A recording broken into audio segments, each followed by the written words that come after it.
Hola, soy Esther, vuestra profesora de microbiología e higiene alimentaria, y en este primer video tutorial vamos a ver el primer tema de introducción a la microbiología. La microbiología es la ciencia que estudia los microorganismos o microbios, que son aquellos organismos que no vemos a simple vista, sino que precisamos para ello un microscopio. Estos organismos pueden ser unicelulares procariotas, unicelulares eucariotas, pluricelulares eucariotas o virus. Y cualquiera de estos tipos de organismos que os acabo de citar puede contaminar los alimentos.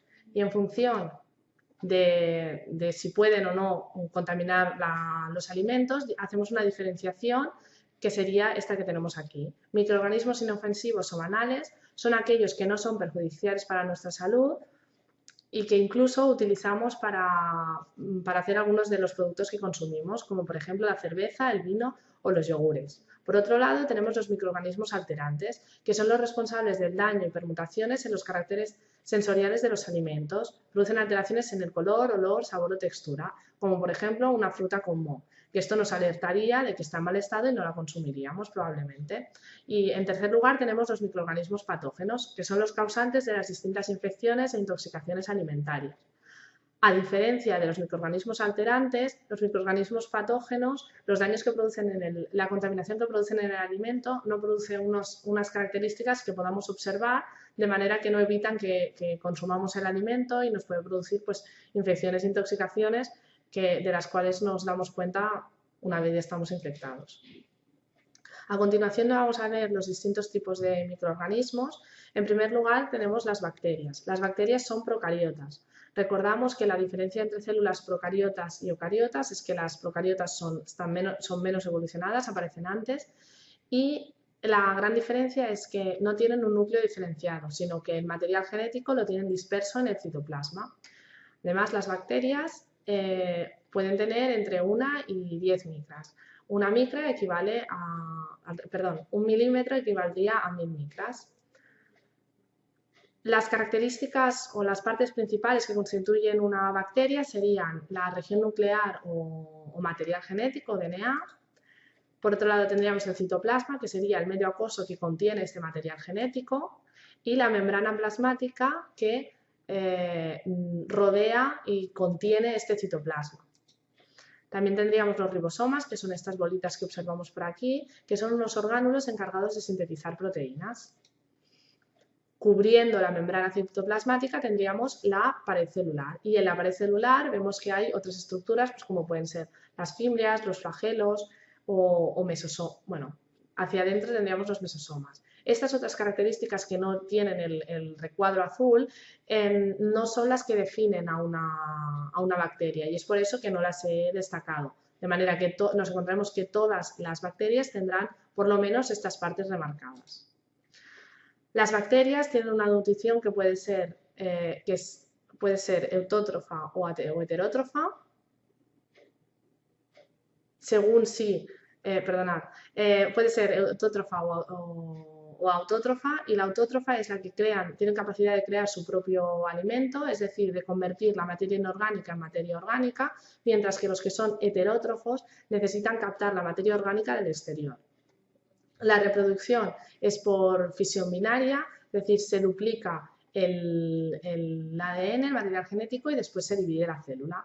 La clasificación que podemos hacer de las bacterias es muy diversa. Podemos clasificarlas según su forma. Por ejemplo, tendríamos los cocos, que son unas bacterias con forma de bola, redondas, los bacilos, que tendrían formas de bastoncillo, o también podríamos clasificarlos según la fuente de energía, es decir, si son aeróbicos o anaeróbicos, si necesitan o no el oxígeno atmosférico. Y por último, la alimentación. ¿En qué repercuten las bacterias en la alimentación? Pues pueden contaminar alimentos, pero también las utilizamos a veces para producir algunos de los productos que consumimos. Como hemos visto antes, pues la cerveza, el vino o el yogur. En segundo lugar, tendríamos los virus. Los virus están considerados acelulares y se dice que no son realmente organismos, ya que necesitan una célula huésped para poder desarrollar sus funciones vitales. En el virus vemos básicamente, diferenciamos el ácido nucleico o material genético una cubierta proteica o cápside formada por unos capsómeros que están formados por proteínas, y son estas bolitas que vemos aquí, y envolviendo esa cubierta proteica tenemos una envuelta o membrana. Y aquí en el dibujo de la derecha vemos un ejemplo de un bacteriófago, que es un tipo de bacteria, un tipo de virus, perdón, que infecta bacterias. Estaría diferenciado por una cabeza, una cola y unas fibras. Y esta placa basal con patas veremos después para qué sirve. Ejemplos de virus que participen en la contaminación alimentaria, pues norovirus, rotavirus, el virus de la hepatitis A y E. Y el ciclo reproductivo de los virus, perdón. Os he dejado aquí un par de links que explican los dos tipos de ciclo que puede hacer un virus, el ciclo lítico y el ciclo lisogénico. No obstante, os explico yo por encima cómo funciona. Aquí tenemos una bacteria, que sería esta célula de color verde, y aquí tenemos un bacteriófago, que es un virus que infecta bacterias. Reconoce la bacteria, se une a ella, se clava mediante la placa basal que veíamos en el esquema anterior y penetra el material genético. Entonces, una vez está el material genético del virus dentro de la célula, hay dos opciones. O bien hacer el ciclo lítico, que consiste en utilizar los recursos de la célula para crear, para ensamblar sus cápsides, para replicar su DNA, y entonces después, una vez están formados de nuevo los nuevos virus, lisan, es decir, rompen la membrana de la bacteria y se liberan para seguir infectando otras bacterias. Mientras que el ciclo lisogénico, el ADN del virus, se integra en el material genético de la bacteria, y entonces cada vez que se duplique y se reproduzca la bacteria, lo estará haciendo también el material genético del virus.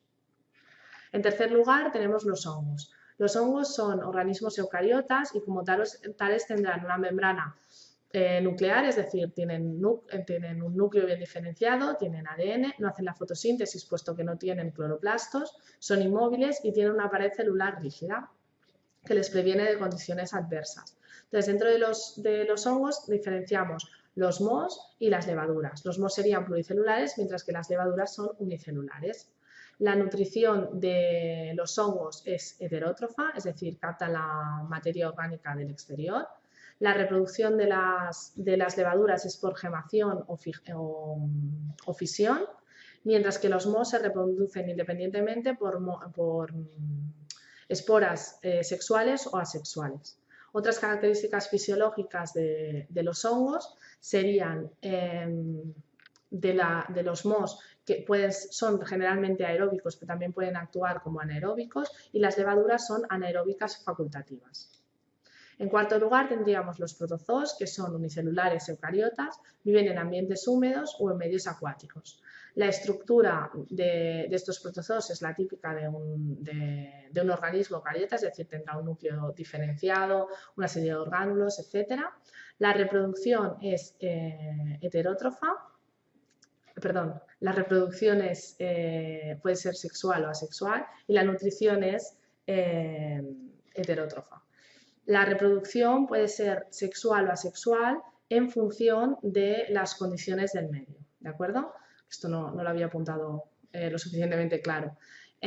Y por último tendríamos otros microorganismos, como las algas, que serán autótrofas, son capaces de de producir su propio alimento, es decir, de convertir la materia inorgánica en materia orgánica, y hacen la fotosíntesis, presentarán cloroplastos. Y por otro lado tendríamos los helmintos, que un ejemplo del minto sería, por ejemplo, la tenio solitaria, que es la imagen que tenéis aquí.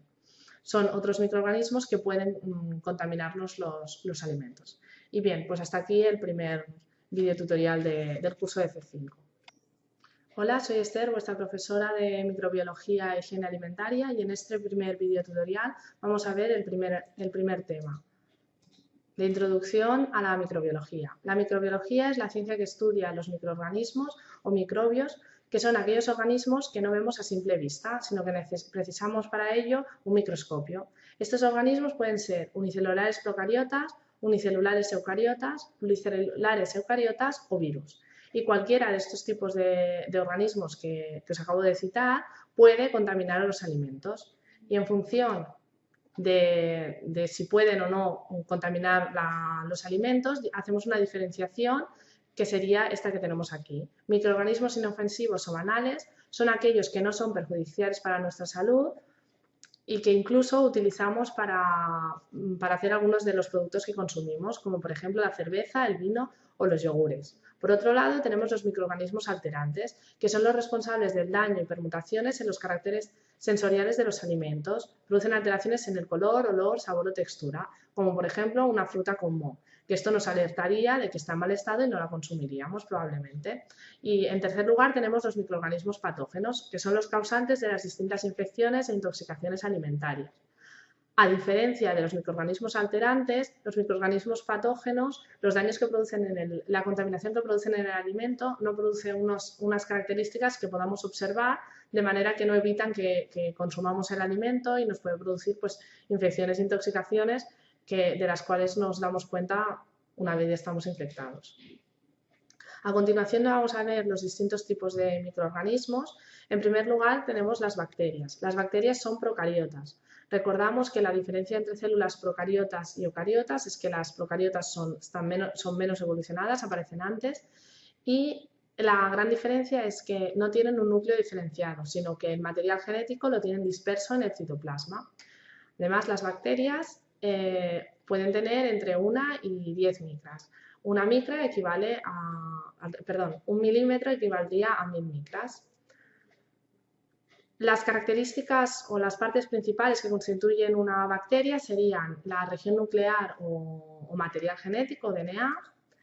Por otro lado tendríamos el citoplasma, que sería el medio acuoso que contiene este material genético, y la membrana plasmática que rodea y contiene este citoplasma. También tendríamos los ribosomas, que son estas bolitas que observamos por aquí, que son unos orgánulos encargados de sintetizar proteínas. Cubriendo la membrana citoplasmática tendríamos la pared celular, y en la pared celular vemos que hay otras estructuras pues como pueden ser las fimbrias, los flagelos o mesosomas. Bueno, hacia adentro tendríamos los mesosomas. Estas otras características que no tienen el recuadro azul no son las que definen a una bacteria, y es por eso que no las he destacado. De manera que nos encontramos que todas las bacterias tendrán por lo menos estas partes remarcadas. Las bacterias tienen una nutrición que puede ser autótrofa o heterótrofa, según si, puede ser autótrofa o autótrofa, y la autótrofa es la que tienen capacidad de crear su propio alimento, es decir, de convertir la materia inorgánica en materia orgánica, mientras que los que son heterótrofos necesitan captar la materia orgánica del exterior. La reproducción es por fisión binaria, es decir, se duplica el ADN, el material genético, y después se divide la célula. La clasificación que podemos hacer de las bacterias es muy diversa. Podemos clasificarlas según su forma. Por ejemplo, tendríamos los cocos, que son unas bacterias con forma de bola, redondas, los bacilos, que tendrían formas de bastoncillo, o también podríamos clasificarlos según la fuente de energía, es decir, si son aeróbicos o anaeróbicos, si necesitan o no el oxígeno atmosférico. Y por último, la alimentación. ¿En qué repercuten las bacterias en la alimentación? Pues pueden contaminar alimentos, pero también las utilizamos a veces para producir algunos de los productos que consumimos. Como hemos visto antes, pues la cerveza, el vino o el yogur. En segundo lugar, tendríamos los virus. Los virus están considerados acelulares y se dice que no son realmente organismos, ya que necesitan una célula huésped para poder desarrollar sus funciones vitales. En el virus vemos básicamente, diferenciamos el ácido nucleico o material genético, una cubierta proteica o cápside formada por unos capsómeros que están formados por proteínas, y son estas bolitas que vemos aquí, y envolviendo esa cubierta proteica tenemos una envuelta o membrana. Y aquí en el dibujo de la derecha vemos un ejemplo de un bacteriófago, que es un tipo de bacteria, un tipo de virus, que infecta bacterias. Estaría diferenciado por una cabeza, una cola y unas fibras. Y esta placa basal con patas veremos después para qué sirve. Ejemplos de virus que participen en la contaminación alimentaria, pues norovirus, rotavirus, el virus de la hepatitis A y E. Y el ciclo reproductivo de los virus Os he dejado aquí un par de links que explican los dos tipos de ciclo que puede hacer un virus, el ciclo lítico y el ciclo lisogénico. No obstante, os explico yo por encima cómo funciona. Aquí tenemos una bacteria, que sería esta célula de color verde, y aquí tenemos un bacteriófago, que es un virus que infecta bacterias. Reconoce la bacteria, se une a ella, se clava mediante la placa basal que veíamos en el esquema anterior y penetra el material genético. Entonces, una vez está el material genético del virus dentro de la célula, hay dos opciones. O bien hacer el ciclo lítico, que consiste en utilizar los recursos de la célula para crear, para ensamblar sus cápsides, para replicar su DNA, y entonces después, una vez están formados de nuevo los nuevos virus, lisan, es decir, rompen la membrana de la bacteria y se liberan para seguir infectando otras bacterias.